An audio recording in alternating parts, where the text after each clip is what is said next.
Simon & Schuster Audio presents Close Enough to Touch by Colleen Oakley. Read by Candace Thaxton and Kirby Heyborne, with Jonathan Todd Ross.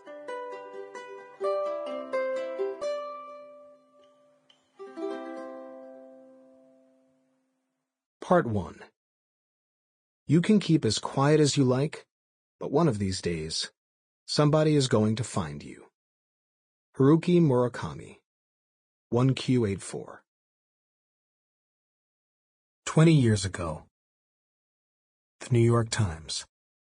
The Girl Who Can't Be Touched, by William Colton. At first glance, Jubilee Jenkins is your run-of-the-mill third grader. She can name all 3 Powerpuff Girls gracing the front of her tiny t-shirt, and will when prompted. And she purposefully mismatches her socks, as is apparently de rigueur at Griffin Elementary. Colorful scrunchies secure her wispy russet hair away from her face. And Jenkins is like a lot of other American third graders in that she has an allergy. According to reports by the World Allergy Organization, allergies and asthma in children have been on the rise since the mid-1980s, including food allergies, which is a growing concern to experts. But Jenkins isn't allergic to peanut butter, or bee stings, or pet dander, or any of the other most common allergens. Jubilee Jenkins is allergic to other people. Born in 1989 to single mother Victoria Jenkins, Jubilee was a typical infant. She was perfectly healthy, slept through the night at 7 weeks, walked at 10 months, says the elder Jenkins. It wasn't until she was 3 that we started having issues. That's when Ms. Jenkins, who had just been promoted to manager at Belk in Fountain City, Tennessee, began noticing rashes on Jubilee's skin. But it wasn't just a few bumps.